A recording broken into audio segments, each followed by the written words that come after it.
In today's video, I'm going to walk you through how to connect a domain to Bluehost and set DNS records the right way. What's up, you guys? My name's Ashley, and this is so important because DNS is one of those things that feels confusing until it breaks and then suddenly nothing works. If you ever pointed a domain somewhere and waited, refreshed, panicked, and wondered if you did it wrong, this video is for you. By the end of this video, you'll understand what DNS records actually do, when you need CNAME versus TXT, and how to make changes confidently without feeling like you're going to break your site. Let's get into it. Okay, let's start off with the basics and talk about Bluehost. So Bluehost is a hosting provider that lets you manage websites, domains, and DNS settings in one place. If your domain is connected to Bluehost, it becomes the control center for where your domain points and how services interact with it. DNS stands for Domain Name System, but you don't need to remember that to use it correctly. DNS is basically the instruction manual for your domain. It tells the internet where your website lives, where emails should go, and which services are allowed to connect to your domain. CNAME and TXT records are two of the most common DNS records that you'll work with. They're used for things like connecting domains, verifying services, and making sure tools like email or analytics can function properly. Bluehost gives you access to these records through its DNS manager, which is where all of the setup happens. Let's talk about why DNS can be so confusing and why it doesn't have to be. DNS feels intimidating because it's invisible. You don't see anything change right away, and when something is wrong, it usually just doesn't work. A website doesn't load, emails don't send, a service says your domain isn't verified.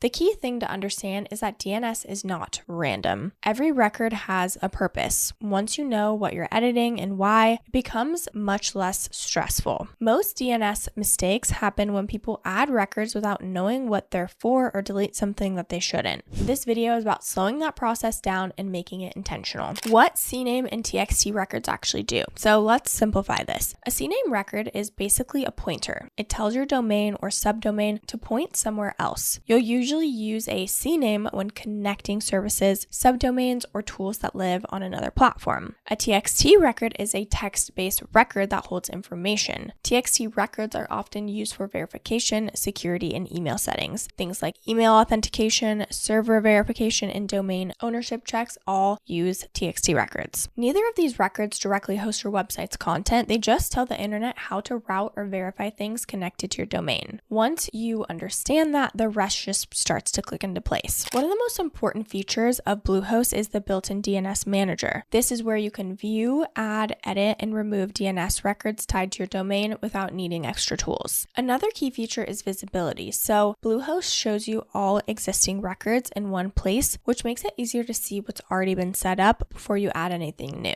Bluehost also allows you to manage multiple record types. Whether you're adding A records, CNAME records, or TXT records, they all live in the same interface. The biggest benefit here is control. Instead of guessing where to make changes, you have one place where DNS lives and everything connected to your domain just flows through it. Now, how DNS fits into a real website workflow. DNS isn't something you set once and forget forever. It comes up anytime you connect your domain to something new. That could be hosting, email, landing pages, analytics, tools, or third-party services. Each of these connections usually requires a DNS record. Knowing how to work with CNAME and TXT records means that you don't have to outsource every small change or feel stuck waiting for support. You can make updates yourself and know what's happening. Now let's go ahead and go step by step into connecting a domain to Bluehost and setting DNS records. If you don't already have a Bluehost account, we do have a link down below. If not, you just want to log into your Bluehost account and navigate to the domain that you want to manage. So what you'll want to do once you're logged in, you'll go to websites and then you'll just navigate to whatever website you want to connect your domain to. So you can go ahead and click connect domain. You can go ahead and purchase and register a new domain, or you can connect an external domain. So you can click connect external domain if you already have one. Wherever your domain actually is, if it's in Bluehost or if it's in another site, this is what it will look like. You'll see your name servers, your DNS records, your contacts, and move and access. So before adding anything new, you just kind of want to see what the name servers look like, okay? So we've got name servers right here again, and we've got DNS records right here. To add a CNAME record, all you'll do is click add record, single record. You'll go ahead and select the type. So if it's TXT, you'll go ahead and add that. Whatever it says that you need to do, you'll just go ahead and type in the TXT, refers to, text value, and then you'll go ahead and enter that in. So again, you'll just go ahead and paste in the exact value as provided, okay? When you go to add to your domain, they will always provide you with the TXT and the CNAME records. So what you want to do is copy and paste them exactly as you see it, okay? And then to add a CNAME, you'll go ahead and select CNAME, refers to, and then again, you'll copy it and paste it exactly as it is. You'll go ahead and click add. You'll just save the changes and allow time for the DNS to update. This can take a little while, so don't expect instant results. Once changes have had time to apply, go ahead and text the connection or verification to confirm that everything is working. That is the whole workflow. I know it sounds simple, but that's because it is. The key is to just adding the records carefully and intentionally. Let's talk about some common mistakes that people make with DNS. One of the most common mistakes is adding duplicate records. This can confuse services and cause things not to work properly. Another mistake is editing or deleting records without knowing what they do. Even small changes can impact email or site access. People also forget that DNS updates take time. Refreshing your browser over and over is not going to speed things up. Being patient and making one change at a time makes DNS so much easier to manage. Now let's talk about some of the pros and cons. So one of the biggest pros of managing DNS through Bluehost is convenience. Everything related to your domain lives in one place. It also just gives you flexibility. You can connect different tools and services without moving your domain elsewhere. Now on the downside, DNS settings can feel intimidating at first, and it's totally normal to feel cautious when making changes. There's also a learning curve, but the more services you connect, the more records you'll see, which can look overwhelming without context. Now let's talk about the different plans and pricing options of Bluehost. Again, our link is down below, and you can actually save up to 78% by using our link. Once you click that link, we'll go ahead and click get started now, and it will scroll down to all of their different options. So they've got the personal, the starter, and the business plan. The personal plan is $1.99 per month for 36 months. With this, you get one website, the lowest storage, ideal for the lowest visits monthly, things like free CDN, lots of security features, marketing features, and then advanced features as well. Then with the starter plan, it's $2.99 per month, billed on a 36-month term. With this, you get 10 websites, 10 gigabytes of storage, more visitors, and some extra features as well. Then they've got the business plan, which is $5.99 per month, and that's saving you 57%. With this, you get 50 websites, 50 gigabytes of storage. It's ideal for 200K visits per month, and you get some extra advanced features as well. What they all have too is 99.99% uptime, 30-day money-back guaranteed, free domain for the first year, and a free site migration tool. Okay, so even if you do decide you want to try it out, they do have a 30-day money-back guaranteed. Choose the plan that best fits your needs. If you just need one website, you can get started with the personal plan and then go up from there. Before we wrap up, I wanted to touch on a couple of bonus tips. So one of the biggest mindset shifts with DNS is realizing that it's not fragile in the way it feels at first. DNS only breaks when changes are rushed or unclear. When you slow down and understand what each record is doing, it becomes so much more predictable and manageable.